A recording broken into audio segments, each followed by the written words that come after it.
मैं हाँ सुखविंदर सिंह सिद्धू प्रोग्राम ਦੇ ਵਿੱਚ ਲੈ ਕੇ ਹਾਜ਼ਰ ਹਾਂ।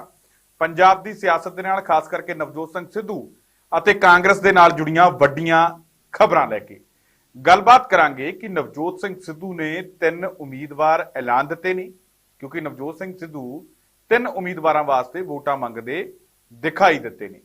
ਕਿਹੜੇ ਉਹ ਉਮੀਦਵਾਰ ਨੇ, ਕਿੱਥੋਂ ਕਿੱਥੋਂ ਉਹ ਉਮੀਦਵਾਰ ਨੇ, ਇਹ ਵੀ ਤੁਹਾਨੂੰ ਦੱਸਾਂਗੇ। ਸਾਰੀ ਤੇ ਗੱਲਬਾਤ ਕਰਾਂਗੇ ਕਿ ਕਿਵੇਂ ਇਹ ਉਮੀਦਵਾਰ ਐਲਾਨੇ ਗਏ ਨੇ, कि हाईकमान के कहण ते ऐलाने गए ने या फिर सिद्धू ने खुद ऐलाने ने या फिर इन्हां दी सीट पक्की हैगी भी है या नहीं, किस तरीके दे नाल सारे उम्मीदवार ऐलाने गए ने, इस ते गलबात करांगे। गलबात इस ते भी करांगे कि अज नवजोत सिंह सिद्धू दे वल्लों फिर अमृतसर दे विच वड्डा धमाका कर दिता गया। अपनी ही सरकार दे खिलाफ एक बार फिर तो जिहड़ा मोर्चा खोल दिता गया। बहुत सारियां गल्लां नूं लै के चन्नी सरकार दे उपर जिहड़े आ कैप्टन अमरिंदर सिंह दे वांग निशाने साधे ने। की कुछ कहते ने नवजोत सिंह सिद्धू, सारियां खबरां ते विस्तारपूर्वक चर्चा करने के लिए मेरे नाल राजनीतिक माहर के तौर पर राजनीति शास्त्र के उगे विद्वान डॉक्टर कुलदीप सिंह जी जुड़े हुए हैं। सब तो पहले उन्होंने स्वागत करते हैं। डॉक्टर साहब स्वागत है प्रोग्राम दे विच। शुक्रिया सुखविंदर, मेहरबानी। डॉक्टर साहब पहला तो मैं अपने दर्शकों को अपील करनी चाहूँगा क्योंकि दर्शक जिहड़े आ बड़े काले पै जाते हैं, थंबनेल देख के पूरी खबर सुनते नहीं, बड़े काले पै जाते, अपने विचार देने शुरू कर देंगे।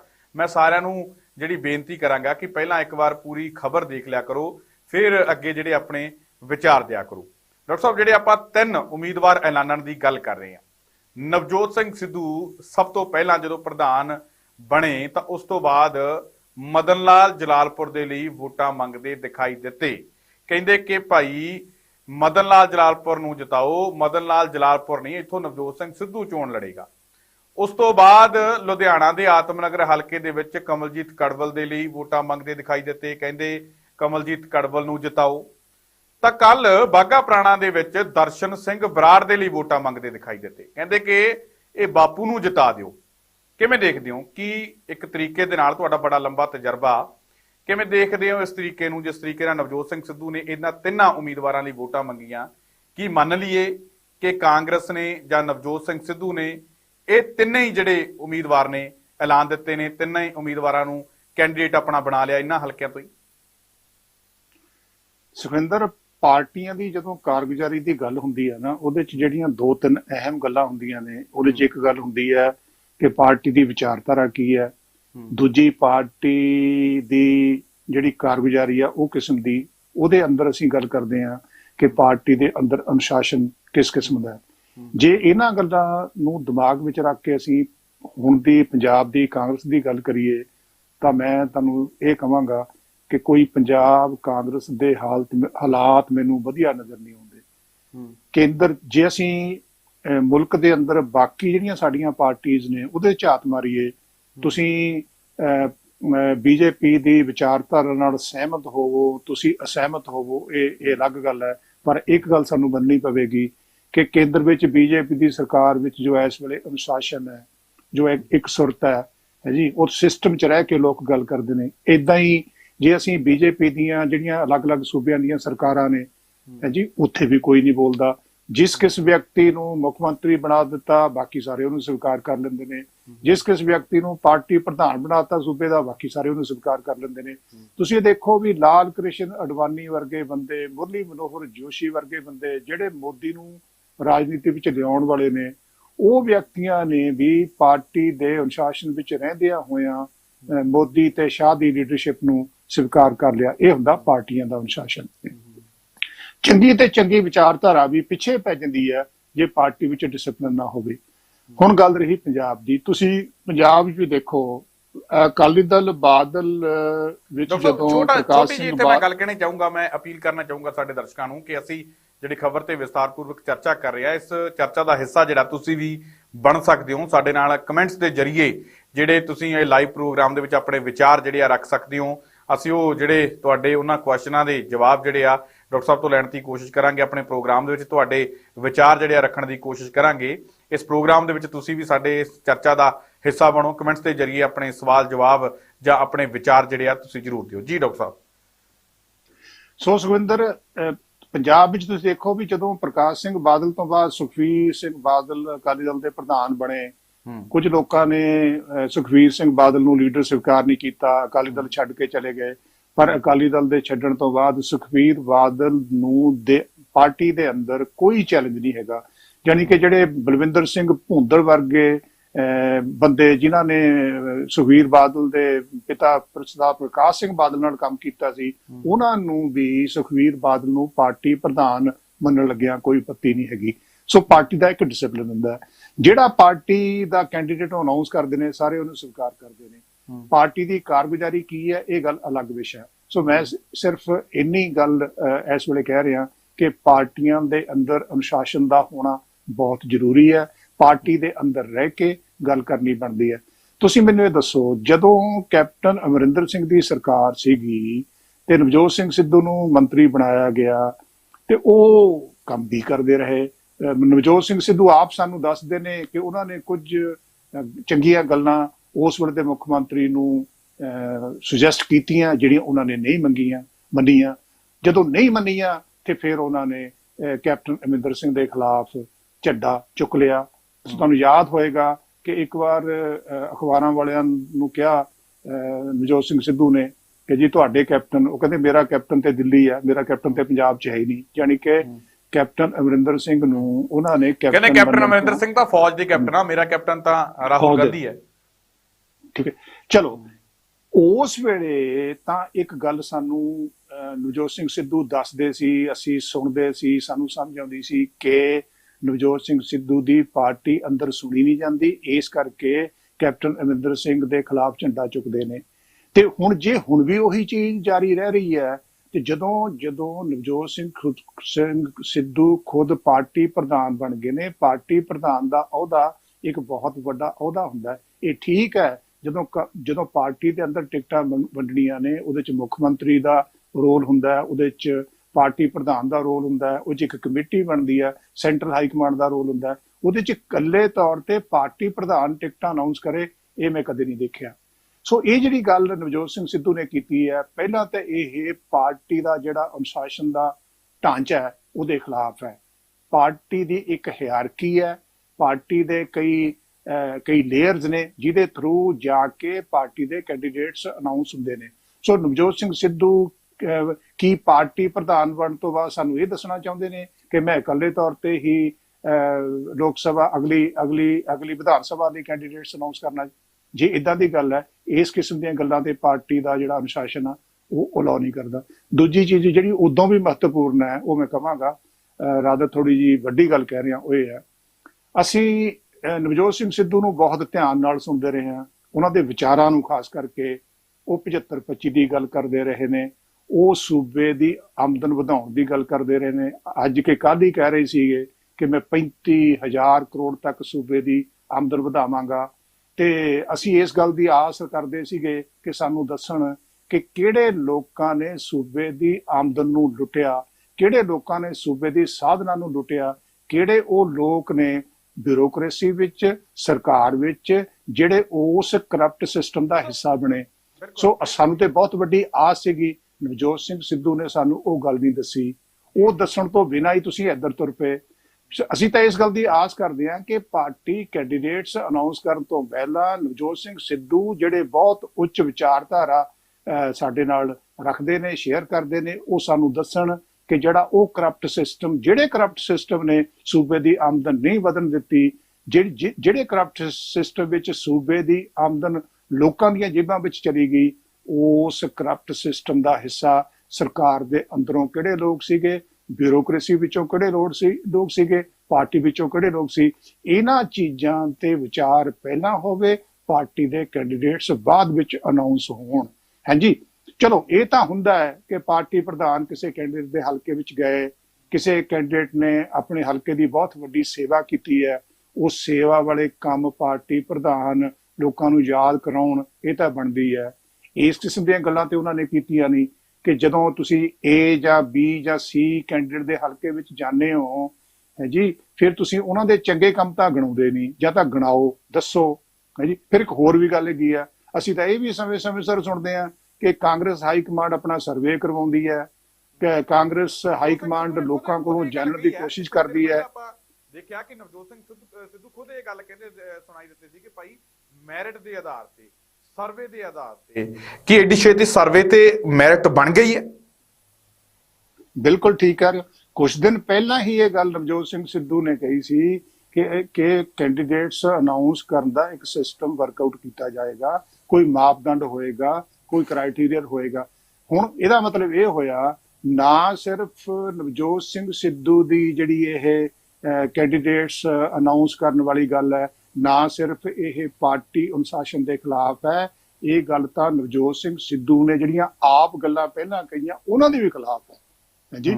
ਇਹ ਗੱਲ ਨਵਜੋਤ ਸਿੰਘ ਸਿੱਧੂ ਨੇ ਆਪ ਹੀ ਕਹੀ ਸੀ ਨਾ ਕਿ ਅਸੀਂ ਜਦੋਂ ਕੈਂਡੀਡੇਟਸ ਅਨਾਉਂਸ ਕਰਾਂਗੇ, ਸਾਡੀ ਤਾਂ ਇੱਕ ਵਧੀਆ ਕਿਸਮ ਦੀ ਆਸ ਬਣੀ ਸੀਗੀ ਕਿ ਬਈ ਹੁਣ ਜਦੋਂ ਕਾਂਗਰਸ ਦੇ ਕੈਂਡੀਡੇਟਸ ਖੜੇ ਕੀਤੇ ਜਾਣਗੇ ਤੇ ਫਿਰ ਉਹਨਾਂ ਦੀ ਛਵੀ, ਉਹਨਾਂ ਦੀ ਲੋਕਾਂ ਦੀਆਂ ਨਜ਼ਰਾਂ ਵਿੱਚ ਉਹਨਾਂ ਦੀ ਕਾਰਗੁਜ਼ਾਰੀ, ਕਿੰਨਾ ਸਾਫ਼ ਸੁਥਰਾ ਕੰਮ ਉਹਨਾਂ ਨੇ ਕੀਤਾ ਕਿ ਜੀ ਉਹਨਾਂ ਚੋਂ ਕਿਸੇ ਵਿਅਕਤੀ ਦੇ ਤੇ ਕਰਪਸ਼ਨ ਦੇ ਚਾਰਜ ਤਾਂ ਨਹੀਂ ਲੱਗਦੇ, ਕਿ ਉਹਨਾਂ ਵਿੱਚੋਂ ਕਿਸੇ ਵਿਅਕਤੀ ਤੇ ਰੇਤ ਦੀਆਂ ਖੱਡਾਂ ਨੂੰ ਵੇਚਣ ਦੇ ਇਤਰਾਜ਼ ਤਾਂ ਨਹੀਂ ਲੱਗਦੇ। ਇਹ ਵੀ ਗੱਲਾਂ ਇਸੇ ਸਰਕਾਰ ਵਿੱਚ ਹੁੰਦੀਆਂ ਰਹੀਆਂ ਕਿ ਇੱਥੇ ਗੈਰ ਕਾਨੂੰਨੀ ਡਿਸਟਿਲਰੀਆਂ ਚੱਲਦੀਆਂ ਰਹੀਆਂ, ਗੈਰ ਕਾਨੂੰਨੀ ਤਰੀਕੇ ਨਾਲ ਸ਼ਰਾਬ ਵਿਕਦੀ ਰਹੀ, ਜਿਹੜੇ ਕਾਰਨਾਂ ਕਰਕੇ ਸੂਬੇ ਵਿੱਚ ਜਿਹੜੀ ਐਕਸਾਈਜ਼ ਦੀ ਪ੍ਰੋਜੈਕਟਡ ਇਨਕਮ ਸੀਗੀ ਉਹ ਵੀ ਨਹੀਂ ਪੂਰੀ ਹੋ ਸਕੀ। ਹੁਣ ਉਸ ਗੱਲ ਦਾ ਲੇਖਾ ਜੋਖਾ ਕੌਣ ਦਊਗਾ ਕਿ ਜੀ ਖੱਡਾਂ ਨੂੰ ਲੁੱਟਣ ਵਾਲੇ ਕੌਣ ਨੇ, ਸ਼ਰਾਬ ਨੂੰ ਲੁੱਟਣ ਵਾਲੇ ਕੌਣ ਨੇ, ਸੂਬੇ ਦੀ ਇਨਕਮ ਆਪਣੀਆਂ ਜੇਬਾਂ ਵਿੱਚ ਲਿਜਾਣ ਵਾਲੇ ਕੌਣ ਨੇ। ਪਹਿਲਾਂ ਉਸ ਗੱਲ ਦੀ ਪੜਚੋਲ ਹੋਵੇ, ਉਸ ਗੱਲ ਦਾ ਅਧਿਐਨ ਹੋਵੇ, ਫਿਰ ਸਾਨੂੰ ਸਮਝ ਆਵੇਗੀ ਵਾਕਿਆ ਹੀ ਨਵਜੋਤ ਸਿੰਘ ਸਿੱਧੂ ਇੱਕ ਅਲੱਗ ਕਿਸਮ ਦੀ ਰਾਜਨੀਤੀ ਕਰ ਰਹੇ ਨੇ ਔਰ ਪਾਰਟੀ ਪ੍ਰਧਾਨ ਬਣਨ ਤੋਂ ਬਾਅਦ ਉਸ ਕਿਸਮ ਦੀ ਸਾਫ਼ ਸੁਥਰੀ ਰਾਜਨੀਤੀ ਇਨਸ਼ੋਰ ਕਰਦੀ। ਸੋ ਮੈਂ ਤਾਂ ਇਸ ਕਿਸਮ ਦੀ ਸੋਚ ਰੱਖਦਾ ਕਿ ਜੇਕਰ ਨਵਜੋਤ ਸਿੰਘ ਸਿੱਧੂ ਆਪਾ ਵਿਰੋਧੀ ਗੱਲਾਂ ਕਰਨਗੇ, ਆਪਾ ਵਿਰੋਧੀ, ਤੁਸੀਂ ਅੱਜ ਇੱਕ ਗੱਲ ਅਨਾਉਂਸ ਕਰ ਦਿੱਤੀ, ਕੱਲ ਨੂੰ ਤੁਸੀਂ ਉਹਦੇ ਬਿਲਕੁਲ ਉਲਟ ਗੱਲ ਕਰ ਰਹੇ ਹੋ, ਫਿਰ ਕਿਹੜੀ ਗੱਲ ਤੇ ਤੁਹਾਡੇ ਤੇ ਯਕੀਨ ਕੀਤਾ ਜਾਵੇ?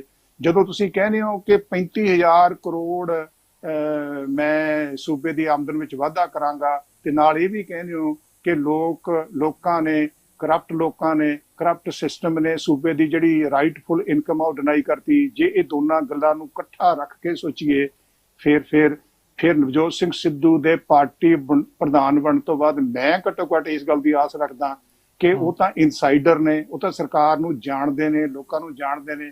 ਫਿਰ ਸਾਡੇ ਵਰਗੇ ਲੋਕਾਂ ਨੂੰ ਜਿਹੜੇ ਸਿਸਟਮ ਤੋਂ ਅਸੀਂ ਬਾਹਰ ਬੈਠੇ ਹਾਂ, ਸਾਨੂੰ ਦੱਸਣ ਕਿ ਕਿਹੜੇ ਕਾਰਨਾਂ ਕਰਕੇ ਐਕਸਾਈਜ਼ ਦੀ ਇਨਕਮ ਪ੍ਰੋਜੈਕਟਡ ਇਨਕਮ ਤੋਂ ਘੱਟ ਹੋਈ, ਕਿਹੜੇ ਕਾਰਨਾਂ ਕਰਕੇ ਸੈਂਡ ਮਾਈਨਿੰਗ ਤੋਂ ਇਨਕਮ ਪ੍ਰੋਜੈਕਟਡ ਇਨਕਮ ਤੋਂ ਘੱਟ ਹੋਈ। ਅਸੀਂ ਤਾਂ ਇਸ ਗੱਲ ਦੀ ਆਸ ਕਰਦੇ ਸੀ। ਸੋ ਕੈਂਡੀਡੇਟਸ ਅਨਾਉਂਸ ਕਰਨਾ, ਡਿਸਿਪਲਿਨ ਨੂੰ ਵਾਇਲੇਟ ਕਰਕੇ ਇੱਕ ਤਰਫਾ ਅਨਾਉਂਸਮੈਂਟ ਕਰਨਾ, ਉਹਦੇ ਚ ਤੁਸੀਂ ਇਹ ਵੀ ਗੱਲ ਕੋਈ ਬਹੁਤ ਚੰਗੀ ਸਾਖ ਨਹੀਂ ਛੱਡੇਗੀ ਕਿ ਤੁਸੀਂ ਇੱਕ ਦਿਨ ਮੁੱਖ ਮੰਤਰੀ ਦੀ ਤਾਰੀਫ ਕਰੋ ਜੀ, ਇੱਕ ਦਿਨ ਤੁਸੀਂ ਲੋਕਾਂ ਨੂੰ ਕਹੋ ਕਿ ਮੈਂ ਤੁਹਾਨੂੰ ਮੁੱਖ ਮੰਤਰੀ ਨੂੰ ਮਿਲਾਉਣਾ, ਤੁਹਾਡੇ ਕੰਮ ਹੋਣਗੇ, ਦੂਜੇ ਤੁਸੀਂ ਉਸੇ ਮੁੱਖ ਮੰਤਰੀ ਦੇ ਖਿਲਾਫ ਬੋਲੋ। ਪਾਰਟੀ ਦੇ ਅੰਦਰ ਇੱਕ ਹੁੰਦਾ ਸਿਸਟਮ ਜਿਹਨੂੰ ਅਸੀਂ ਕਹਿੰਦੇ ਇਨਰ ਪਾਰਟੀ ਡੈਮੋਕ੍ਰੇਸੀ, ਕਿ ਜਾਣੀ ਕਿ ਦੇਖੋ ਹੁਣ ਦੇ ਸਿਸਟਮ ਵਿੱਚ ਮੈਨੂੰ ਤਾਂ ਇਸ ਗੱਲ ਦੀ ਮੈਂ ਤੇ ਕਲਪਨਾ ਨਹੀਂ ਕਰ ਸਕਦਾ ਕਿ ਹੁਣ ਦੇ ਪ੍ਰਧਾਨ ਨਵਜੋਤ ਸਿੰਘ ਸਿੱਧੂ ਦੀ ਸਰਕਾਰ ਦੇ ਅੰਦਰ ਸੁਣਵਾਈ ਨਹੀਂ ਹੈਗੀ ਜੀ। ਜੇ ਸੁਣਵਾਈ ਹੈਗੀ ਆ ਫਿਰ ਇਹ ਜਿਹੜੀਆਂ ਗੱਲਾਂ ਉਹ ਇਹੋ ਜਿਹੀਆਂ ਰੱਖਣਾ ਚਾਹੁੰਦੇ ਨੇ ਉਹ ਪ੍ਰੋਪਰ ਪਲੇਟਫਾਰਮ ਤੇ ਕਿਉਂ ਨਹੀਂ ਰੱਖਦੇ, ਸਰਕਾਰ ਦੇ ਧਿਆਨ ਵਿੱਚ ਕਿਉਂ ਨਹੀਂ ਲਿਆਉਂਦੇ? ਕੀ ਲੋੜ ਪੈ ਜਾਂਦੀ ਹੈ ਕਿ ਤੁਸੀਂ ਇੱਕ ਤਰਫਾ ਅਨਾਉਂਸਮੈਂਟ ਕਰਦੇ ਹੋ? ਇਸ ਗੱਲ ਦੀ ਮੈਨੂੰ ਸੁਵਿੰਦਰ ਇਮਾਨਦਾਰੀ ਨਾਲ ਸਮਝ ਨਹੀਂ ਆਉਂਦੀ ਕਿ ਤੁਸੀਂ ਕੀ ਪ੍ਰੂਵ ਕਰਨਾ ਚਾਹੁੰਦੇ ਹੋ। ਕਿਵੇਂ ਦੇਖਦੇ ਹੋ ਕਿ ਫਿਰ ਜਿਹੜੀ ਇਹ ਐਲਾਨ ਕੀਤੇ ਨੇ 3 ਉਮੀਦਵਾਰਾਂ ਦੇ, ਇਹ ਸਿੱਧੂ ਨੇ ਫਿਰ ਆਪਣੇ ਤੌਰ ਤੇ ਕਰ ਲਏ ਜਾਂ ਫਿਰ ਇਹਦੇ ਵਿੱਚ ਜਿਹੜੀ ਹਾਈ ਕਮਾਂਡ ਦੀ ਕੋਈ ਸਹਿਮਤੀ ਹੋਊਗੀ ਜਾਂ ਫਿਰ ਅੰਦਰ ਖਾਤੇ ਇੱਕ ਇਹ ਗੱਲ ਹੁੰਦੀ ਹੈ ਨਾ, ਜੇ ਆਪਾਂ ਕੋਈ ਚੈਨਲ ਬਾਰੇ ਕੋਈ ਫੈਸਲਾ ਲੈਣਾ ਜਾਂ ਤੁਸੀਂ ਲੈ ਲਿਆ ਜਾਂ ਮੈਂ ਲੈਣਾ, ਆਪਾਂ ਨੂੰ ਪਤਾ ਹੀ ਹੁੰਦਾ ਕਿ ਆਪਾਂ ਇਹ ਕੰਮ ਕਰਨਾ ਹੀ ਕਰਨਾ ਤੇ ਚਲੋ ਤੁਸੀਂ ਕਹਤਾ ਜਾਂ ਮੈਂ ਕਹਤਾ ਇੱਕੋ ਹੀ ਗੱਲ ਹੈ। ਤਾਂ ਫਿਰ ਉਹੀ ਗੱਲ ਮੈਂ ਇੱਥੇ ਮੈਂ ਪੁੱਛਣ ਦੀ ਤੁਹਾਡੇ ਤੋਂ ਕੋਸ਼ਿਸ਼ ਕਰ ਰਿਹਾ ਕਿ ਹੋ ਸਕਦਾ ਅੰਦਰ ਖਾਤੇ ਜਿਹੜੀ ਉਹਨਾਂ ਦੀ ਚਰਚਾ ਹੋਈ ਹੋਵੇ ਕਿ ਭਾਈ ਠੀਕ ਹੈ ਬਈ ਜਦੋਂ ਲਿਸਟ ਆਊਗੀ ਉਦੋਂ ਠੀਕ ਹੈ, ਪਰ ਉਦੋਂ ਪਹਿਲਾਂ ਇਸ਼ਾਰਿਆਂ 'ਚ ਸਮਝਾ ਦਿਓ ਅੰਦਰ ਖਾਤੇ ਇਹਨਾਂ ਨੂੰ ਕਿ ਭਾਈ ਇੱਥੋਂ ਉਮੀਦਵਾਰ ਤੁਸੀਂ ਹੋਵੋਗੇ, ਤੁਸੀਂ ਸਿਟਿੰਗ ਜਿਹੜੇ ਐਮਐਲਏ ਆ ਤੁਸੀਂ ਹੀ ਹੋਵੋਗੇ ਤੇ ਫਿਰ ਤੁਸੀਂ ਆਪਦਾ ਕੰਮ ਕਰਨਾ ਸ਼ੁਰੂ ਕਰੋ। ਇਸ਼ਾਰਿਆਂ 'ਚ ਸਮਝਾ ਦਿਓ, ਬੇਸ਼ੱਕ ਲਿਸਟ ਬਾਅਦ 'ਚ ਆਉਣੀ ਹੋਵੇ। ਇਹ ਕਾਰਨ ਹੋ ਸਕਦਾ ਨਹੀਂ। ਜੇ ਇਸ਼ਾਰਿਆਂ 'ਚ ਗੱਲ ਸਮਝਾਉਣੀ ਹੋਵੇ, ਬੜੇ ਸਤਿਕਾਰ ਵਾਲੇ ਤਰੀਕੇ ਨਾਲ ਗੱਲ ਸਮਝਾਉਣੀ ਹੋਵੇ, ਫਿਰ ਸਭ ਤੋਂ ਵਧੀਆ ਤਰੀਕਾ ਕੀ ਹੈ? ਸਭ ਤੋਂ ਵਧੀਆ ਤਰੀਕਾ ਹੈ ਕਿ ਜਿਹੜੇ ਕਾਰਨਾਂ ਕਰਕੇ ਤੁਸੀਂ ਉਸ ਵਿਅਕਤੀ ਨੂੰ ਲੋਕਾਂ ਦਾ ਪ੍ਰਤੀਨਿਧ ਮੰਨਦੇ ਹੋ, ਜਿਹੜੇ ਕਾਰਨਾਂ ਕਰਕੇ ਤੁਸੀਂ ਉਸ ਵਿਅਕਤੀ ਨੂੰ ਉਸ ਹਲਕੇ ਤੋਂ ਖੜਾ ਕਰਨ ਜਾ ਰਹੇ ਹੋ ਉਹ ਲੋਕਾਂ ਦੀ ਸੇਵਾ, ਫਿਰ ਉਹ ਦੱਸੋ ਜੀ। ਮਤਲਬ ਤੁਸੀਂ ਕੈਂਡੀਡੇਟ ਦੇ ਹੱਕ ਵਿੱਚ ਬੋਲਣਾ ਹੈ, ਬੋਲਣ ਦਾ ਆਧਾਰ ਕੀ ਹੈ ਕਿ ਤੁਸੀਂ ਲੋਕਾਂ ਦੀ ਪ੍ਰਤੀਨਿਧਤਾ ਕਰਦੇ ਹੋ। ਲੋਕਾਂ ਦਾ ਪ੍ਰਤੀਨਿਧ ਕੌਣ ਹੁੰਦਾ? ਜੋ ਲੋਕਾਂ ਦੀ ਆਵਾਜ਼ ਉਠਾਵੇ, ਜੋ ਸਾਫ਼ ਸੁਥਰੀ ਰਾਜਨੀਤੀ ਕਰੇ, ਜੋ ਇਲਾਕੇ ਦੀ ਸੇਵਾ ਕਰੇ। ਫਿਰ ਜਿਹੜੇ ਸੇਵਾ ਦੇ ਕੰਮ ਨੇ ਉਹ ਦੱਸਣ। ਸੋ ਜੇ ਤੁਸੀਂ ਕਹਿੰਦੇ ਹੋ ਕਿ ਅਸਿੱਧੇ ਤਰੀਕੇ ਨਾਲ, ਅਸਿੱਧਾ ਤਰੀਕਾ ਇਹ ਹੁੰਦਾ ਜਿਹੜੇ ਵਿਅਕਤੀ 3 ਵਾਰ MLA ਵੀ ਬਣੇ ਨੇ ਉਹਨਾਂ ਦੇ ਕੈਂਡੀਡੇਟਸ ਅਨਾਉਂਸ ਕਰਨ ਦਾ ਵੀ ਇੱਕ ਪ੍ਰੋਸੀਜਰ ਹੈ। ਉਹ ਵੀ ਪਾਰਟੀ ਦੇ ਉਹਨਾਂ ਚੈਨਲ ਚੋਂ ਲੰਘ ਕੇ ਜਾਂਦੇ ਨੇ। ਇਹ ਠੀਕ ਹੈ, ਜਦੋਂ ਪਾਰਟੀ ਪ੍ਰਧਾਨ ਜਾਂ ਮੁੱਖ ਮੰਤਰੀ ਉਸ ਹਲਕੇ ਵਿੱਚ ਜਾਂਦਾ ਹੈ, ਹਲਕੇ ਦਾ ਵਿਅਕਤੀ ਜਿਹੜਾ ਟਿਕਟ ਐਸਪਾਇਰ ਕਰ ਰਿਹਾ ਹੁੰਦਾ ਜਾਂ ਜਿਹੜਾ ਉਸ ਵੇਲੇ ਦਾ ਸਿਟਿੰਗ MLA ਹੁੰਦੇ ਆ, ਉਹਦੀ ਤਾਰੀਫ ਕਰਨਾ, ਉਹਦੇ ਕੰਮਾਂ ਦੀ ਤਾਰੀਫ ਕਰਨਾ ਤਾਂ ਸੁਭਾਵਿਕ ਹੈ, ਜਿਹੜੀ ਕਿ ਨਵਜੋਤ ਸਿੰਘ ਸਿੱਧੂ ਕਰ ਸਕਦੇ ਸੀ। ਸੋ ਜਿਹੜੇ ਇਹ 2 ਹਲਕਿਆਂ ਦਾ ਤੁਸੀਂ ਜ਼ਿਕਰ ਕੀਤਾ ਹੈ ਜੀ, ਉਹਨਾਂ ਹਲਕਿਆਂ ਵਿੱਚ ਜਾ ਕੇ ਇਹਨਾਂ ਦੇ ਚੰਗੇ ਕੰਮਾਂ ਦਾ ਜ਼ਿਕਰ ਕਰ ਦਿੰਦੇ, ਦੱਸ ਦਿੰਦੇ ਕਿ ਕਿਹੜੀ। ਮੈਂ 3 ਹਲਕਿਆਂ ਦੀ ਗੱਲ ਕਰ ਰਿਹਾ ਡਾਕਟਰ ਸਾਹਿਬ, ਮੈਂ 3 ਹਲਕਿਆਂ ਦੀ ਗੱਲ ਕਰ ਰਿਹਾ। ਇੱਕ ਹਲਕੇ 'ਚ ਤਾਂ ਨਵਜੋਤ ਸਿੰਘ ਸਿੱਧੂ ਨੇ ਜਾ ਕੇ ਇਹ ਗੱਲ ਘਨੌਰ ਹਲਕੇ ਦੇ ਵਿੱਚ ਕਹਿਤੀ ਸੀ ਕਿ ਭਾਈ ਇੱਥੋਂ ਮਦਨ ਲਾਲ ਜਲਾਲਪੁਰ ਨਹੀਂ, ਇੱਥੋਂ ਮੈਂ ਲੜਾਂਗਾ। ਤੇ ਮਦਨ ਲਾਲ ਜਲਾਲਪੁਰ ਦੇ ਉੱਪਰ ਇਲਜ਼ਾਮ ਕਿਹੋ ਜਿਹੇ ਲੱਗੇ ਨੇ? ਹਾਲਾਂਕਿ ਅਸੀਂ ਨਹੀਂ ਕਹਿੰਦੇ ਕਿ ਉਹਨਾਂ ਦੇ ਸਿੱਧ ਹੋ ਗਏ ਜਾਂ ਨਹੀਂ ਹੋ ਗਏ, ਜਾਂ ਉਹ ਦੋਸ਼ੀ ਨੇ ਜਾਂ ਨਿਰਦੋਸ਼ ਨੇ, ਪਰ ਇਲਜ਼ਾਮ ਕਿਸ ਤਰੀਕੇ ਦੇ ਲੱਗੇ, ਗੱਲਾਂ ਬਾਤਾਂ ਉੱਥੇ ਲੋਕ ਕਿਹੋ ਜਿਹੀਆਂ ਕਰਦੇ ਨੇ। ਦਰਸ਼ਨ ਬਰਾੜ ਦੇ ਹਲਕੇ ਦੇ ਵਿੱਚ ਲੋਕ ਕਿਹੋ ਜਿਹੀਆਂ ਗੱਲਾਂ ਕਰਦੇ ਨੇ ਉਹਨਾਂ ਦੇ ਬਾਰੇ, ਉਹਨਾਂ ਦੇ ਉੱਪਰ ਕਿਹੋ ਜਿਹੇ ਇਲਜ਼ਾਮ ਲੱਗੇ ਨੇ, ਕਿਹੋ ਜਿਹੀਆਂ ਉਹਨਾਂ ਦੀਆਂ ਵੀਡੀਓਜ਼ ਵਾਇਰਲ ਹੋਈਆਂ ਨੇ। ਉੱਥੇ ਜਿਹੜਾ ਆਤਮਨਗਰ ਤੋਂ ਜਿਸ ਕੈਂਡੀਡੇਟ ਦੀ ਗੱਲ ਕੀਤੀ ਜਾ ਰਹੀ ਹੈ ਉਹਦੇ ਬਾਰੇ ਕੋਈ ਬਹੁਤਾ ਉਹਨਾਂ ਦਾ ਦਾਗੀ ਅਕਸ ਨਹੀਂ, ਪਰ ਇਹਨਾਂ 3 ਦੇ ਵਿੱਚੋਂ 2 ਲੀਡਰਾਂ ਦੇ ਖਿਲਾਫ ਜਿਹੋ ਜਿਹੀਆਂ ਗੱਲਾਂ ਬਾਤਾਂ ਹੋ ਰਹੀਆਂ ਨੇ, ਉਹ ਤਾਂ ਆਪਾਂ ਸਮਝ ਹੀ ਸਕਦੇ ਹਾਂ ਕਿ ਫਿਰ ਇਹੋ ਜਿਹੇ ਜੇ ਕੈਂਡੀਡੇਟ ਨੂੰ ਤੁਸੀਂ ਉਤਾਰੋਗੇ ਤਾਂ ਫਿਰ ਮੇਰੇ ਖਿਆਲ 'ਚ ਮੁਸ਼ਕਲਾਤਾਂ ਤਾਂ ਜਿਹੜੀਆਂ ਖੜੀਆਂ ਹੋ ਸਕਦੀਆਂ ਨੇ। ਉੱਥੇ ਜਿਹੜੀ ਤੁਸੀਂ ਗੱਲ ਕਹਿ ਕੇ ਹਟੇ ਹੋ ਕਿ ਨਵਜੋਤ ਸਿੰਘ ਸਿੱਧੂ ਆਪਣੀ ਹੀ ਗੱਲ ਤੋਂ ਪਲਟਦੇ ਨਜ਼ਰ ਆ ਰਹੇ ਨੇ, ਉਹ ਗੱਲ ਫਿਰ ਉਹੀ ਹੈ ਨਾ ਕਿ ਪਹਿਲਾਂ ਤੁਸੀਂ ਕਹਿ ਕੇ ਹਟੇ ਹੋ ਕਿ ਭਾਈ ਅਸੀਂ ਸਾਫ਼ ਅਕਸ ਵਾਲੇ ਲੀਡਰ ਲੈ ਕੇ ਆਵਾਂਗੇ, ਤੇ ਜੇ ਤੁਸੀਂ ਉਹੋ ਜਿਹੇ ਲੀਡਰ ਉਤਾਰਨੇ ਨੇ ਤਾਂ ਫਿਰ ਮੂਰੇ ਕੈਪਟਨ ਕੀ ਤੇ ਮੂਰੇ ਚੰਨੀ ਕੀ? ਪਿਛਲੇ ਬੰਦੇ ਤਾਂ ਫਿਰ ਉਹੀ ਨੇ। ਜਿਹੜਾ ਤੁਸੀਂ ਕਹਿੰਦੇ ਦੋਸ਼ੀ ਹੋਣ ਦਾ ਇੱਕ ਪ੍ਰਕਿਰਿਆ ਕਾਨੂੰਨੀ ਹੈ। ਹਾਂ ਜੀ, ਜਿੰਨੀ ਦੇਰ ਤੱਕ ਕਿਸੇ ਵਿਅਕਤੀ ਨੂੰ ਕੋਰਟ ਸਜ਼ਾ ਨਹੀਂ ਦੇ ਦਿੰਦੀ ਉਨੀ ਦੇਰ ਤੱਕ ਅਸੀਂ ਉਹਨੂੰ ਅਪਰਾਧੀ ਨਹੀਂ ਮੰਨ ਲੈਂਦੇ। ਬਿਲਕੁਲ। ਪਰ ਇਹ ਚੀਜ਼ਾਂ ਰਾਜਨੀਤੀ ਵਿੱਚ ਨਹੀਂ ਚੱਲਦੀਆਂ। ਜਿਹੜੇ ਲੋਕਾਂ ਦੇ ਨਾਂ, ਜਦੋਂ ਸੈਂਡ ਮਾਈਨਿੰਗ ਦੀ ਗੱਲ ਕੀਤੀ, ਜਦੋਂ ਐਕਸਾਈਜ਼ ਦੀ ਗੱਲ ਕੀਤੀ, ਜਦੋਂ ਆਪਣਾ ਟਰਾਂਸਪੋਰਟ ਮਾਫੀਆ ਦੀ ਗੱਲ ਕੀਤੀ, ਉਦੋਂ ਕਿਹੜਾ ਉਹਨਾਂ ਲੋਕਾਂ ਨੂੰ ਕੋਰਟ ਨੇ ਸਜ਼ਾ ਦੇ ਦਿੱਤੀ? ਉਦੋਂ ਵੀ ਤੇ ਇਲਜ਼ਾਮ ਹੀ ਸੀਗੇ। ਸੋ ਜੇਕਰ ਇਹ ਇਲਜ਼ਾਮ ਲੱਗਦੇ ਰਹੇ ਔਰ ਉਹਨਾਂ ਇਲਜ਼ਾਮਾਂ ਵਿੱਚ ਨਵਜੋਤ ਸਿੰਘ ਸਿੱਧੂ ਵਜਾਤੇ ਖੁਦ ਸਾਨੂੰ ਦੱਸਦੇ ਰਹੇ ਕਿ ਇਸ ਕਿਸਮ ਦੀ ਕਰਪਸ਼ਨ ਸੂਬੇ ਵਿੱਚ ਹੁੰਦੀ ਹੈ, ਤੇ ਫਿਰ ਜਿਹੜੇ ਕੈਂਡੀਡੇਟ ਦਾ ਤੁਸੀਂ ਨਾਂ ਲੈ ਰਹੇ ਹੋ, ਜੇ ਇਹਨਾਂ ਦੇ ਕੰਟੈਕਸਟ ਵਿੱਚ ਇਲਜ਼ਾਮ ਲੱਗਦੇ ਸੀ, ਫਿਰ ਨਵਜੋਤ ਸਿੰਘ ਸਿੱਧੂ ਜਿਨ੍ਹਾਂ ਤੋਂ ਅਸੀਂ ਆਸ ਰੱਖਦੇ ਹਾਂ ਕਿ ਬੜੀ ਸਾਫ਼ ਸੁਥਰੀ ਰਾਜਨੀਤੀ, ਅਲੱਗ ਕਿਸਮ ਦੀ ਰਾਜਨੀਤੀ ਲੈ ਕੇ ਆਏ ਨੇ, ਫਿਰ ਇਹਨਾਂ ਦੇ ਇਲਜ਼ਾਮਾਂ ਨੂੰ ਪਬਲਿਕਲੀ ਆਪਣਾ ਰਿਫਿਊਟ ਕਰ ਦਿੰਦੇ, ਡਿਨਾਈ ਕਰ ਦਿੰਦੇ ਕਿ ਜੀ ਗਲਤ ਹੈ। ਡਾਕਟਰ ਸਾਹਿਬ ਇੱਥੇ ਕੁਝ ਦਰਸ਼ਕ ਜਿਹੜੇ ਆਪਣੇ ਨਾਲ ਇੱਥੇ ਸਾਂਝਾ ਪਾ ਰਹੇ ਨੇ। ਸ਼ਿਵਮ ਸੂਰਜ ਸ਼ਰਮਾ ਨੇ ਕਿਹਾ ਕਿ ਚੰਨੀ ਵੀ ਬਾਦਲਾਂ ਦਾ ਯਾਰ ਨਿਕਲਿਆ, ਤੇ ਉਹ ਕਹਿ ਰਹੇ ਨੇ ਕਿ ਬੇਅਦਬੀ ਤੇ ਚਿੱਟੇ ਦੀ ਰਿਪੋਰਟ ਜਿਹੜੀ ਆ ਉਹ ਕਹਿੰਦੇ ਉਹ ਜਨਤਕ ਨਹੀਂ ਕੀਤੀ, ਜਿਹੜੀ ਰਿਪੋਰਟ ਦੀ ਸਿੱਧੂ ਕੱਲ ਗੱਲ ਕਰਕੇ ਹਟੇ ਨੇ। ਤੇ ਇਹ ਗੱਲ ਕਹਿ ਰਹੇ ਨੇ ਸ਼ਿਵਮ ਸੂਰਜ ਸ਼ਰਮਾ। ਤੇ ਉੱਥੇ ਹੀ ਕੁਲਵੰਤ ਸਿੰਘ ਵੀ ਆਪਣੇ ਨਾਲ ਗੱਲਬਾਤ ਕਰ ਰਹੇ ਨੇ। ਉਹ ਲਿਖ ਰਹੇ ਨੇ ਕਿ ਜੇਕਰ ਸਿੱਧੂ ਨੂੰ ਪਤਾ ਹੈ ਕਿ ਪੰਜਾਬ ਨੂੰ ਕਿਹਨਾਂ ਨੇ ਲੁੱਟਿਆ ਹੈ ਤਾਂ ਉਹਨਾਂ ਦੇ ਨਾਮ ਕਿਉਂ ਨਹੀਂ ਬੋਲਦਾ? ਜੇਕਰ ਨਹੀਂ ਦੱਸਦਾ ਤਾਂ ਸਿੱਧੂ ਵੀ ਲੁਟੇਰਿਆਂ ਦੇ ਭਾਗੀ ਹੋਵੇਗਾ। ਤੇ ਇਹ ਗੱਲਾਂ ਕਹਿ ਰਹੇ ਨੇ ਆਪਣੇ ਦਰਸ਼ਕ। ਇਹ ਦੋਨੋਂ ਗੱਲਾਂ ਦਰੁਸਤ ਨੇ ਜੀ।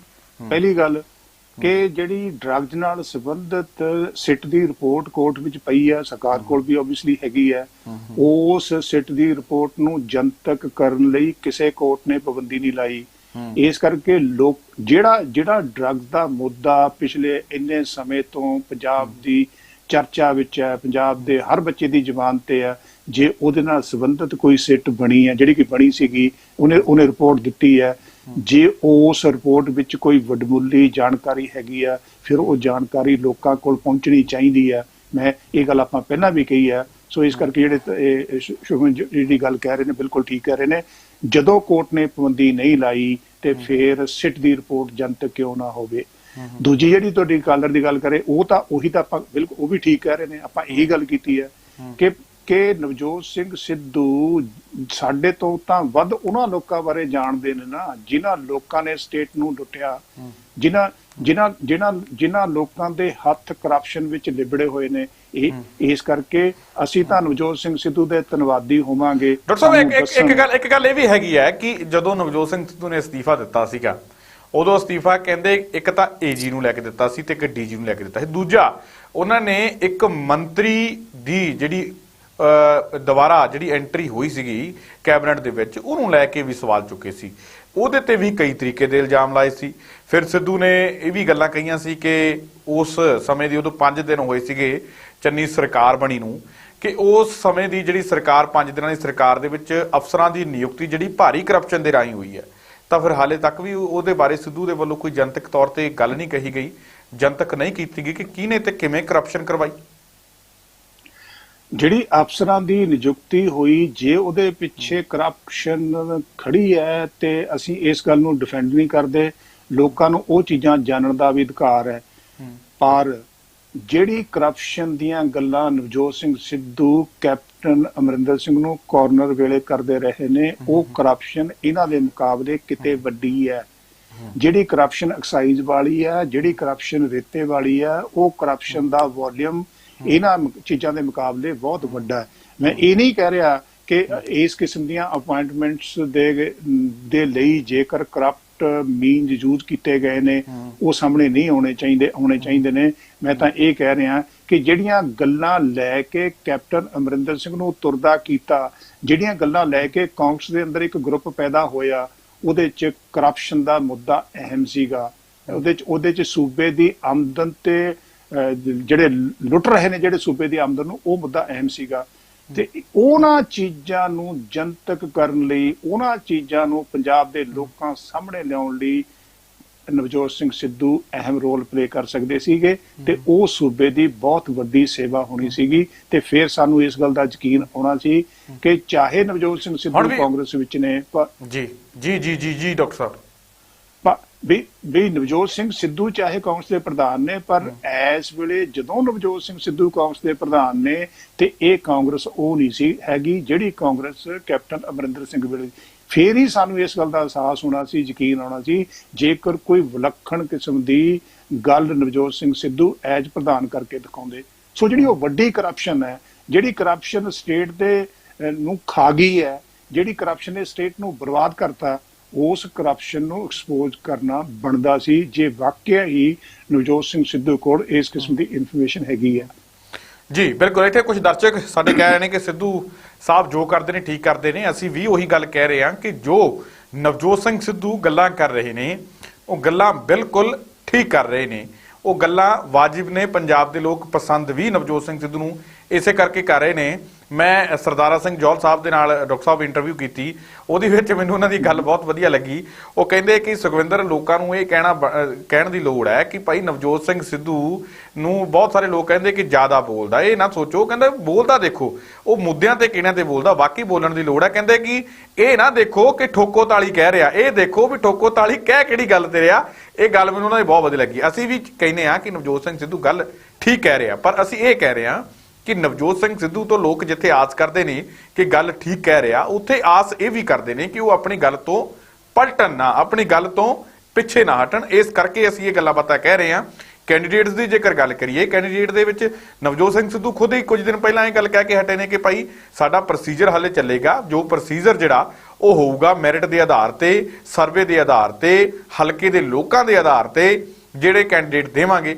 ਤੇ ਕੁਝ ਦਾਗੀ ਕੈਂਡੀਡੇਟਾਂ ਦੇ ਹਲਕਿਆਂ ਦੇ ਵਿੱਚ ਜਾ ਕੇ ਨਵਜੋਤ ਸਿੰਘ ਸਿੱਧੂ ਦੇ ਵੱਲੋਂ ਚੋਣ ਪ੍ਰਚਾਰ ਸ਼ੁਰੂ ਕਰ ਦਿੱਤਾ ਗਿਆ, ਵੋਟਾਂ ਮੰਗਣੀਆਂ ਸ਼ੁਰੂ ਕਰ ਦਿੱਤੀਆਂ ਗਈਆਂ ਨੇ।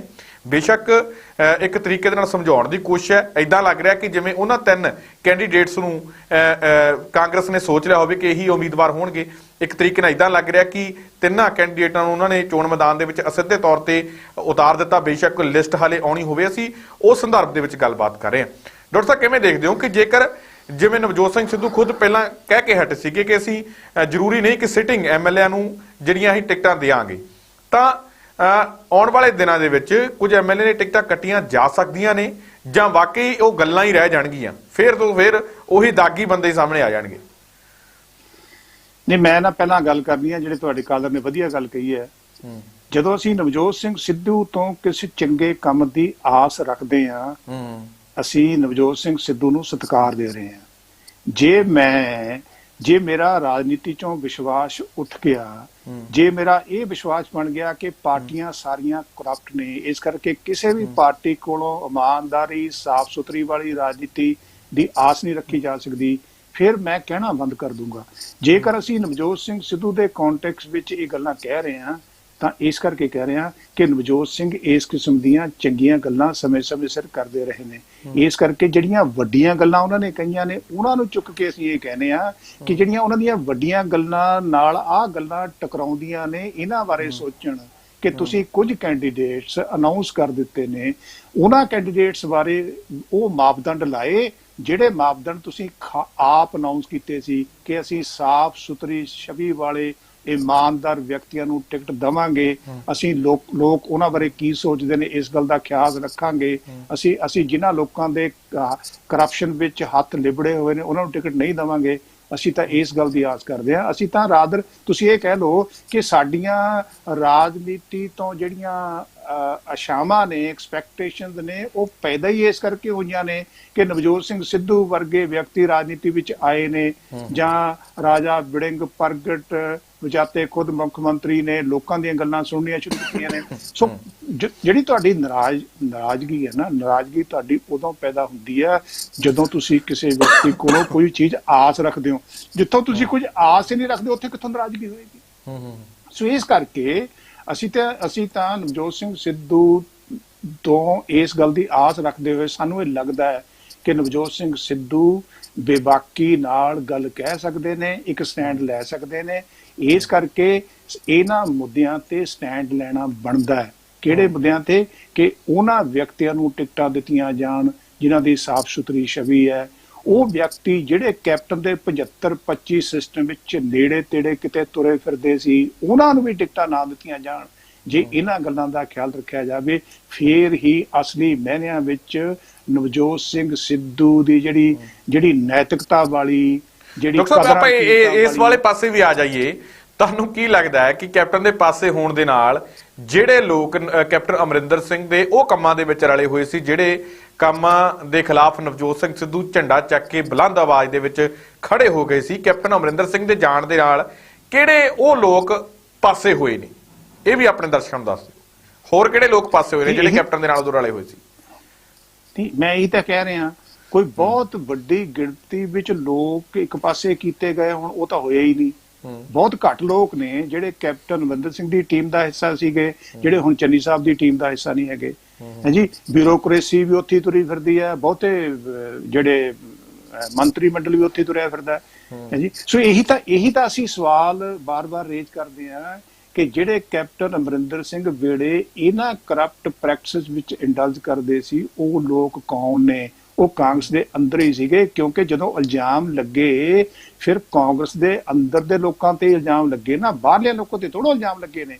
ਸੋ ਉਹ ਲੋਕ ਜਿਨ੍ਹਾਂ ਤੇ ਇਲਜ਼ਾਮ ਲੱਗੇ ਉਹਨਾਂ ਨੂੰ ਆਇਡੈਂਟੀਫਾਈ ਕੌਣ ਕਰੇਗਾ? ਜੇ ਉਹਨਾਂ ਨੂੰ ਤੁਸੀਂ ਆਇਡੈਂਟੀਫਾਈ ਨਹੀਂ ਕਰਦੇ ਫਿਰ ਤਾਂ ਇਲਜ਼ਾਮ ਨੇ, ਅੱਜ ਤੁਸੀਂ ਲਾਤੇ, ਕੱਲ ਦੂਜੇ ਨੇ ਲਾਤੇ, ਪਰਸੋਂ ਤੀਜੇ ਨੇ ਲਾਤੇ ਹੈ ਜੀ। ਤੇ ਸਮਾਂ ਪਾ ਕੇ ਇਲਜ਼ਾਮ ਜਿਹੜੇ ਨੇ ਉਹ ਆਪਣੀ ਮੌਤ ਮਰ ਜਾਣਗੇ, ਸੈਟਲ ਹੋ ਜਾਣਗੇ। ਸੋ ਜੇ ਤੁਸੀਂ ਵਾਕਿਆ ਹੀ ਪੰਜਾਬ ਦੀ ਰਾਜਨੀਤੀ ਨੂੰ ਸਾਫ਼ ਕਰਨਾ ਚਾਹੁੰਦੇ ਹੋ ਫਿਰ ਤੁਹਾਨੂੰ ਉਹਨਾਂ ਬੰਦਿਆਂ ਦੇ ਨਾਂ ਲੈਣੇ ਪੈਣਗੇ ਜਿਨ੍ਹਾਂ ਬੰਦਿਆਂ ਕਰਕੇ ਪੰਜਾਬ ਦੀ ਰਾਜਨੀਤੀ ਕਰਪਟ ਹੋਈ, ਜਿਨ੍ਹਾਂ ਬੰਦਿਆਂ ਜਿਹੜੇ ਬੰਦੇ 75-25 ਸਿਸਟਮ ਵਿੱਚ ਇੰਸਟਰੂਮੈਂਟਲ ਸੀਗੇ, ਜਿਨ੍ਹਾਂ ਕਰਕੇ 75-25 ਸਿਸਟਮ ਚੱਲਦਾ ਸੀ ਹੈ ਜੀ। ਤੁਸੀਂ ਦੇਖ ਲਿਓ ਥੋੜਾ ਸਮਾਂ ਪਾ ਕੇ ਇਸ ਕਿਸਮ ਦੀਆਂ ਆਵਾਜ਼ਾਂ ਪੰਜਾਬ ਵਿੱਚੋਂ ਉੱਠਣਗੀਆਂ ਕਿ ਤੁਸੀਂ 75-25 ਕਹਿੰਦੇ ਸੀ, ਦੱਸੋ 75-25 ਨੂੰ ਕੌਣ ਚਲਾਉਂਦਾ ਸੀ? ਤੇ ਇੱਕ ਹੋਰ ਸਾਡੇ ਦਰਸ਼ਕ ਦੇ ਵੱਲੋਂ ਜਿਹੜੇ ਸਾਂਝਾ ਕੀਤਾ ਗਿਆ ਕੁਲਵੰਤ ਸਿੰਘ ਦੇ ਵੱਲੋਂ ਹੀ ਹੈ, ਉਹ ਕਹਿੰਦੇ ਨੇ ਕਿ ਵੀਰ ਜੀ ਸਾਡੇ ਹਲਕੇ ਦੇ ਵਿੱਚ ਇੱਕ ਪਿੰਡ ਦਾ ਸਰਪੰਚ ਚਿੱਟੇ ਦਾ ਟੀਕਾ ਲਾ ਕੇ ਕਹਿੰਦੇ ਮਰ ਗਿਆ ਸੀ। ਸਰਪੰਚ ਹੀ ਕਹਿੰਦੇ ਚਿੱਟੇ ਦਾ ਟੀਕਾ ਲਾ ਕੇ ਮਰ ਗਿਆ, ਤੇ ਕਹਿੰਦੇ ਉਹ ਸਰਪੰਚ ਸਾਡੇ ਹਲਕੇ ਦੇ ਮੌਜੂਦਾ MLA ਕੁਲਬੀਰ ਜੀਰੇ ਦਾ ਬਹੁਤ ਨੇੜੇ ਸੀ। ਹੋਰ ਵੀ ਜੀਰਾ ਸਾਹਿਬ ਨੇ ਰੇਤ ਮਾਫੀਆ ਵੀ ਰੱਜ ਕੇ ਕੀਤਾ। ਇੱਥੇ ਸਾਡੇ ਦਰਸ਼ਕ ਕੁਲਵੰਤ ਸਿੰਘ ਨੇ ਜਿਹੜੇ ਕਿ ਲੱਗਦਾ ਕਿ ਜੀਰਾ ਹਲਕੇ ਤੋਂ ਨੇ, ਤੇ ਉਹ ਇਹ ਗੱਲਾਂ ਕਹਿ ਰਹੇ ਨੇ ਕਿ ਬੜੀ ਮੰਦਭਾਗੀ ਗੱਲ ਹੈ ਕਿ ਇੱਕ ਪਿੰਡ ਦਾ ਮੋਹਰੀ ਬੰਦਾ, ਤਾਂ ਉੱਥੇ ਫਿਰ ਵੀਰ ਜੀ ਮੈਨੂੰ ਲੱਗਦਾ ਤੁਹਾਡੇ ਪਿੰਡ ਤੇ ਵੀ ਥੋੜਾ ਜਿਹਾ ਸ਼ੱਕ ਬਣਦਾ ਹੈ, ਕਿਉਂਕਿ ਪਿੰਡ ਦੇ ਵਿਅਕਤੀਆਂ ਦੀ ਮਾਨਸਿਕਤਾ ਤੇ ਵੀ ਥੋੜਾ ਜਿਹਾ ਸ਼ੱਕ ਬਣਦਾ ਕਿ ਚਿੱਟਾ ਲਾਉਣ ਵਾਲੇ ਵਿਅਕਤੀ ਨੂੰ ਤੁਸੀਂ ਜਿਤਾ ਦਿੱਤਾ ਗਿਆ। ਤੇ ਅੱਗੇ ਤੋਂ ਮੇਰਾ ਵੀਰ ਜ਼ਰੂਰ ਖਿਆਲ ਰੱਖਣਾ, ਸਾਰੇ ਪਿੰਡ ਨੂੰ ਵੀ ਤੁਸੀਂ ਜਿਹੜਾ ਅਵੇਅਰ ਕਰੋ। ਠੀਕ ਹੈ, ਤੁਸੀਂ ਮੁੱਦਾ ਚੱਕਿਆ, ਬੜੀ ਵਧੀਆ ਗੱਲ ਹੈ। ਤਾਂ ਇਹ ਕਹਿ ਰਹੇ ਨੇ ਡਾਕਟਰ ਸਾਹਿਬ ਕਿ ਜੀਰੇ MLA ਜੀਰੇ ਦੇ ਉੱਪਰ ਇਲਜ਼ਾਮ ਲਗਾਏ ਜਾ ਰਹੇ ਨੇ। ਨਹੀਂ, ਬੜੇ ਵਿਅਕਤੀ ਨੇ ਜਿਨ੍ਹਾਂ ਤੇ ਇਸ ਕਿਸਮ ਦੇ ਇਲਜ਼ਾਮ ਲੱਗਦੇ ਨੇ। ਮੈਂ ਤੁਹਾਡੇ ਨਾਲ ਇੱਕ ਗੱਲ ਸ਼ੇਅਰ ਕਰਦਾ, ਮੈਂ ਵੀ ਪਹਿਲਾਂ ਕਦੇ ਸ਼ੇਅਰ ਨਹੀਂ ਕੀਤੀ। ਜਦੋਂ 2017 ਦੀ ਇਲੈਕਸ਼ਨ ਤੋਂ ਬਾਅਦ ਮੈਂ ਅੰਮ੍ਰਿਤਸਰ ਯੂਨੀਵਰਸਿਟੀ ਸੀਗਾ, ਉਦੋਂ ਇਹ ਗੱਲ ਚੱਲੀ, ਆਪਾਂ ਨਾਂ ਨਹੀਂ ਕਿਸੇ ਦਾ ਲੈਣਾ, ਕਿ ਜੀ ਆਹ MLA ਮੰਤਰੀ ਨਹੀਂ ਬਣਨਗੇ। ਕਹਿੰਦੇ ਜੀ ਕਿਉਂ ਨਹੀਂ ਬਣਨਗੇ? ਕਿਉਂਕਿ ਜਿਹੜੀਆਂ ਅਜਨਾਲੇ ਦੀਆਂ ਰੇਤੇ ਦੀਆਂ ਖਾਨਾਂ ਨੇ ਉਹਨਾਂ ਨੂੰ ਦੇ ਦਿੱਤੀਆਂ ਗਈਆਂ ਨੇ, ਉਹਨਾਂ ਨੂੰ ਰੇਤੇ ਦੀਆਂ ਖਾਨਾਂ ਵਿੱਚ ਐਡਜਸਟ ਕਰ ਲਿਆ ਗਿਆ, ਇਸ ਕਰਕੇ ਉਹ ਮੰਤਰੀ ਨਹੀਂ ਬਣਨਗੇ। ਜਾਣੀ ਕਿ ਤੁਸੀਂ ਕਿਤੇ ਨੂੰ ਰੇਤ ਦੀਆਂ ਖਾਨਾਂ ਵਿੱਚ ਐਡਜਸਟ ਕਰ ਲਿਆ, ਕਿਸੇ ਨੂੰ ਐਕਸਾਈਜ਼ ਵਿੱਚ ਐਡਜਸਟ ਕਰ ਲਿਆ। ਇਸ ਕਿਸਮ ਦੀ ਰਾਜਨੀਤੀ ਬੜੇ ਲੰਮੇ ਸਮੇਂ ਤੋਂ ਪੰਜਾਬ ਵਿੱਚ ਹੋ ਰਹੀ ਹੈ। ਇਹ ਸਭ ਤੋਂ ਵਧੀਆ ਗੱਲ ਉਦੋਂ ਹੋਏਗੀ ਜਦੋਂ ਪੰਜਾਬ ਦੇ ਲੋਕ ਇਹਨਾਂ ਗੱਲਾਂ ਨੂੰ ਮੁੱਦਾ ਬਣਾਉਣ। ਜੇ ਪੰਜਾਬ ਦੇ ਲੋਕ ਇਹ ਮੁੱਦਾ ਬਣਾ ਲੈਣ ਕਿ ਅਸੀਂ ਜਿਹੜੇ ਲੋਕ ਰੇਤੇ ਦੀ ਸੈਂਡ ਮਾਈਨਿੰਗ ਵਿੱਚ ਸ਼ਾਮਲ ਨੇ, ਜਿਹੜੇ ਲੋਕ ਨਕਲੀ ਸ਼ਰਾਬ ਵੇਚਦੇ ਨੇ, ਜਿਹੜੇ ਲੋਕ ਕਰਪਸ਼ਨ ਕਰਦੇ ਨੇ, ਜਿਹੜੇ ਲੋਕ ਚਿੱਟੇ ਦਾ ਵਪਾਰ ਕਰਦੇ ਨੇ, ਜੇਕਰ ਅਸੀਂ ਐਜ਼ ਵੋਟਰ ਉਹਨਾਂ ਲੋਕਾਂ ਤੋਂ ਪਿੱਛੇ ਹਟਾਂਗੇ, ਫੇਰ ਹੀ ਅਲਟੀਮੇਟਲੀ ਹੁਣ ਉਸੇ ਬੰਦੇ ਨੇ ਹੀ ਫਿਰ ਕਮੈਂਟ ਕਰ ਦਿੱਤਾ, ਕੁਲਵੰਤ ਸਿੰਘ ਹੋਰਾਂ ਨੇ, ਸਾਡੇ ਜਿਹੜੇ ਦਰਸ਼ਕ ਨੇ, ਕਹਿੰਦੇ ਕਿ ਸਿੱਧੂ ਸਾਹਿਬ ਫਿਰ ਜੀਰਾ ਸਾਹਿਬ ਦੀ ਟਿਕਟ ਕੱਟ ਦੇਣਗੇ। ਜੇਕਰ ਸਿੱਧੂ ਸਾਹਿਬ ਉਹਨਾਂ ਦੀ ਟਿਕਟ ਕੱਟ ਦੇਣਗੇ ਤਾਂ ਅਸੀਂ ਸਮਝਾਂਗੇ ਕਿ ਸਿੱਧੂ ਸਾਹਿਬ ਬਿਲਕੁਲ ਇਮਾਨਦਾਰ ਇਨਸਾਨ ਨੇ। ਉਹਨੂੰ ਆਪਣੇ ਜਿਹੜੇ MLA ਦੇ ਉੱਪਰ ਵੀ ਇਲਜ਼ਾਮ ਲਗਾਏ ਜਾ ਰਹੇ ਨੇ ਜੀ। ਮੈਂ ਤਾਂ ਇਦੋਂ ਇੱਕ ਸਟੈਪ ਅੱਗੇ ਜਾਊਂਗਾ, ਜਿਹੜੀ ਗੱਲ ਕੁਲਵੰਤ ਸਿੰਘ ਕਹਿ ਰਹੇ ਨੇ। ਇੱਕ ਸਿਸਟਮ ਹੁੰਦਾ ਸੋਸ਼ਲ ਆਡਿਟ, ਕਿ ਤੁਸੀਂ ਲੋਕਾਂ ਵਿੱਚ ਜਾ ਕੇ ਨਾ ਇਸ ਗੱਲ ਦੀ ਚਰਚਾ ਕਰੋ ਕਿ ਤੁਹਾਡੇ ਅਫਸਰ, ਤੁਹਾਡੇ ਜਿਹੜੇ MLAs ਨੇ, ਉਹਨਾਂ ਦੀ ਛਵੀ ਲੋਕਾਂ ਵਿੱਚ ਕੀ ਹੈ ਜੀ। ਜੇ ਫॉर एग्जांपल ਉਸ ਹਲਕੇ ਦੇ ਲੋਕ ਚੰਗਾ ਮੰਨਦੇ ਨੇ ਫਿਰ ਟਿਕਟ ਦੇ ਦਿਓ, ਤੇ ਜੇ ਨਹੀਂ ਮੰਨਦੇ ਫਿਰ ਰਹਿਣ ਦਿਓ। ਤੇ ਜੇ ਫॉर एग्जांपल ਤੁਹਾਡਾ ਮਾਪਦੰਡ ਦੂਜਾ ਕਿ ਕਿਹੜਾ ਕੈਂਡੀਡੇਟ ਪਾਰਟੀ ਨੂੰ ਕਿੰਨੇ ਪੈਸੇ ਦੇ ਸਕਦਾ ਹੈ, ਕਿਹੜਾ ਕੈਂਡੀਡੇਟ 3-4 ਹਲਕਿਆਂ ਦਾ ਖਰਚਾ ਚੁੱਕ ਸਕਦਾ, ਫਿਰ ਰਾਜਨੀਤੀ ਸਾਫ਼ ਨਹੀਂ ਜੇ ਹੋਣੀ ਹੈ ਜੀ। ਸੋ ਇਹ ਆਪਾਂ ਉਸ ਗੱਲ ਤੇ ਵਾਪਸ ਆ ਜਾਈਏ ਜਿਹੜੀ ਕਿ ਤੁਹਾਡੇ ਕਾਲਰ ਨੇ ਗੱਲ ਕੀਤੀ ਸੀ। ਜਦੋਂ ਇਹ ਗੱਲਾਂ ਅਸੀਂ ਨਵਜੋਤ ਸਿੰਘ ਸਿੱਧੂ ਨੂੰ ਐਡਰੈਸ ਕਰਕੇ ਕਹਿ ਰਹੇ ਹਾਂ, ਅਸੀਂ ਤਾਂ ਕਿਤੇ ਟੁੱਟੀ ਭੱਜੀ ਆਸ ਲਈ ਫਿਰਦੇ ਹਾਂ ਕਿ ਸ਼ਾਇਦ ਪੰਜਾਬ ਦੀ ਰਾਜਨੀਤੀ ਸਾਫ਼ ਸੁਥਰੀ ਹੋ ਜਾਵੇ। ਕਿਉਂਕਿ ਇਹਨਾਂ ਲੋਕਾਂ ਨੇ ਸਾਫ਼ ਸੁਥਰੀ ਰਾਜਨੀਤੀ ਦਾ ਸਾਡੇ ਨਾਲ ਵਾਅਦਾ ਕੀਤਾ। ਜੇ ਨਵਜੋਤ ਸਿੰਘ ਸਿੱਧੂ ਸਾਫ਼ ਸੁਥਰੀ ਰਾਜਨੀਤੀ ਦਾ ਵਾਅਦਾ ਸਮੇਂ-ਸਮੇਂ ਸਿਰ ਕਰਦੇ ਰਹੇ ਨੇ, ਪ੍ਰਗਟ ਸਿੰਘ ਹੋਣੀ ਕਰਦੇ ਰਹੇ ਨੇ, ਰਾਜਾ ਵੜਿੰਗ ਕਰਦੇ ਰਹੇ ਨੇ, ਹੁਣ of late Charanjit Singh Channi as ਮੁੱਖ ਮੰਤਰੀ ਕਰ ਰਹੇ ਨੇ, ਫੇਰ ਹੀ ਸਾਡੀ ਥੋੜੀ ਬਹੁਤੀ ਆਸ ਬਣੀ ਹੈ। ਵਰਨਾ ਪਾਰਟੀਆਂ ਕੋਲੋਂ ਇਸ ਕਿਸਮ ਦੀ ਆਸ ਅਸੀਂ ਬੜੀ ਦੇਰ ਪਹਿਲਾਂ ਛੱਡ ਦਿੱਤੀ ਕਿ ਪਾਰਟੀਆਂ ਦੀ ਰਾਜਨੀਤੀ ਕਰਪਟ ਤਰੀਕੇ ਨਾਲ ਚੱਲਦੀ ਹੈ। ਪਾਰਟੀਆਂ ਦੀ ਰਾਜਨੀਤੀ ਵਿੱਚ ਇਹਨਾਂ ਗੱਲਾਂ ਦਾ ਕੋਈ ਬਹੁਤਾ ਯੋਗਦਾਨ ਨਹੀਂ ਹੈਗਾ। ਸੋ ਜੇ ਬੜੇ ਸਮੇਂ ਬਾਅਦ ਆਪਾਂ ਇੱਕ ਗੱਲ ਜੇ ਨਹੀਂ ਕੀਤੀ, ਇਹ ਮੈਨੂੰ ਇਹ ਵੀ ਲੱਗਦਾ ਹੈ ਕਿ ਜਿਹੜੀਆਂ ਇਸ ਕਿਸਮ ਦੀਆਂ ਵੱਡੀਆਂ ਗੱਲਾਂ ਰਾਜਨੀਤੀ ਵਿੱਚ ਹੁਣ ਹੋਣੀਆਂ ਸ਼ੁਰੂ ਹੋਈਆਂ ਨੇ, ਸ਼ਾਇਦ ਇਹਦੇ ਪਿੱਛੇ ਇੱਕ ਬਹੁਤ ਵੱਡਾ ਫੈਕਟਰ ਪੰਜਾਬ ਵਿੱਚ ਕਿਸਾਨਾਂ ਦਾ ਸੰਘਰਸ਼ ਹੈ। ਕਿਸਾਨ ਸੰਘਰਸ਼ ਨੇ ਇੱਕ ਐਸਾ ਪਲੇਟਫਾਰਮ ਪੈਦਾ ਕਰਤਾ ਹੈ ਜਿੱਥੇ ਲੋਕ ਆਪਣੇ ਕੈਂਡੀਡੇਟ ਦੇ ਖਿਲਾਫ ਇਸ ਕਿਸਮ ਦੀਆਂ ਗੱਲਾਂ, ਮੈਨੂੰ ਇਹ ਲੱਗਦਾ ਪਹਿਲਾਂ ਦੇ ਮੁਕਾਬਲੇ ਵੱਧ ਉਠਾਉਣਗੇ। ਇੱਕ ਪਲੇਟਫਾਰਮ ਪੈਦਾ ਹੋ ਗਿਆ, ਲੋਕਾਂ ਵਿੱਚ ਜਾਗਰੂਕਤਾ ਆ ਗਈ, ਲੋਕਾਂ ਨੂੰ ਦੇ ਇੱਕ ਤਰ੍ਹਾਂ ਦਾ ਪੋਲੀਟੀਕਲ ਸੋਸ਼ਲਾਈਜੇਸ਼ਨ ਹੋ ਗਿਆ। ਸੋ ਇਸ ਕਰਕੇ ਇਹ ਵੱਡੀਆਂ ਗੱਲਾਂ ਜਿਹੜੀਆਂ ਹੁਣ ਸਾਨੂੰ ਸੁਣਨ ਮਿਲਦੀਆਂ ਨੇ, ਇਹਦਾ ਇੱਕ ਕੰਟੈਕਸ ਹੈ, ਇਹਦਾ ਇੱਕ ਸੰਦਰਭ ਹੈ। ਅਸੀਂ ਤਾਂ ਉਸੇ ਸੰਦਰਭ ਵਿੱਚ ਨਵਜੋਤ ਸਿੰਘ ਸਿੱਧੂ ਨੂੰ ਦੇਖਦੇ ਹਾਂ।